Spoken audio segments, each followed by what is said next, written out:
Once, in a tranquil village nestled amidst the misty mountains of ancient Japan, there lived a young and diligent rice farmer named Kaito. He was known far and wide for his ability to cultivate the most bountiful and exquisite rice paddies in the region. Kaito's fields were a testament to his unwavering commitment to his craft and the wisdom he had gained from his master, a venerable Zen monk named Ashin. Ashin was revered not only for his mastery of Zen Buddhism but also for his deep understanding of the human spirit. Many would travel great distances to seek his counsel, wisdom, and the serenity that surrounded him like a gentle breeze. His teachings had the power to transform even the most envious of hearts.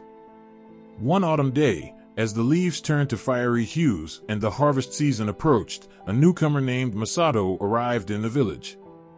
Masato was an accomplished farmer in his own right, but his heart was clouded by the relentless fog of envy. He had heard tales of Kaito's flourishing rice fields, and his heart grew heavy with a desire to outshine him. Masato, driven by this unhealthy envy, made an impulsive decision. He sought out Kaito, with his heart burning like an unquenchable fire. As he approached Kaito's tranquil farm, the lush, green rice paddies seemed to stretch on forever, and the golden stalks swayed gracefully in the breeze. Kaito himself was hard at work, his hands moving with a practiced precision. Masato couldn't bear the sight of Kaito's success, and the envy that had festered within him began to consume him. He approached Kaito with a venomous tone. "Kaito, your fields are indeed magnificent, but I can make my rice fields even more splendid than yours. I challenge you to a contest, a competition to see who can grow the most extraordinary rice." Kaito, a man of great inner calm, looked into Masato's eyes and saw the turmoil within.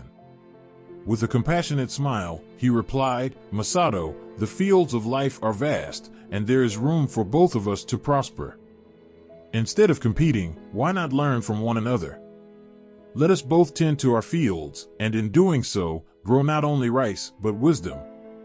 But Masato, blinded by his envy and pride, would hear none of it. He scoffed at Kaito's offer and declared, "I will not be content until I prove that my rice is superior to yours. Prepare yourself, Kaito, for you shall soon know the consequences of my envy." Undeterred by Kaito's wise counsel, Masato embarked on his quest to outshine the skilled rice farmer. Day after day, he toiled tirelessly in his fields, pouring all his energy and resources into the cultivation of rice that would surpass Kaito's. He spared no effort in seeking the most advanced techniques and the best seeds, for his obsession was all-consuming. The village, once a harmonious and supportive community, began to witness the transformation of Masato. He had become a recluse, consumed by his ambition and his obsession with outdoing Kaito. His once fertile lands began to show signs of neglect, as Masato's fixation on defeating Kaito blinded him to the balance and harmony required for a flourishing crop. Kaito, on the other hand, continued to work diligently, guided by the teachings of Zen and the principles of balance and harmony. He maintained a sense of tranquility in his fields, tending to them with care and reverence. Kaito knew that the race Masato had created was a futile one, for the true purpose of farming was not to prove one's superiority but to nurture and provide for the community. As the seasons passed, the village witnessed a stark contrast. Kaito's rice fields flourished with an abundance of golden grains, their aroma permeating the village with a sense of peace and serenity. Masato's fields, on the other hand, were a reflection of his inner turmoil. Neglected and parched, they yielded meager and withered rice. The consequences of Masato's envies soon became evident. His obsession had driven a wedge between him and the community, as he had forsaken the bonds of friendship and cooperation that were once cherished.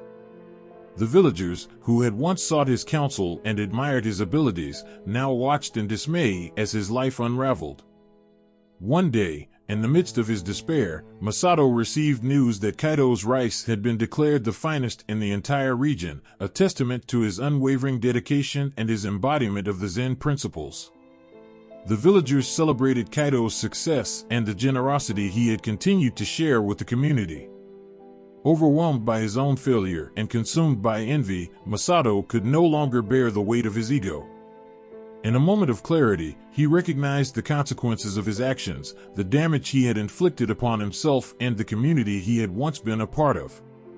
With a heavy heart, he sought out Kaito, humbled and contrite. Kaito, ever the embodiment of compassion, welcomed Masato with open arms. He did not gloat over his success, but instead offered a hand of friendship.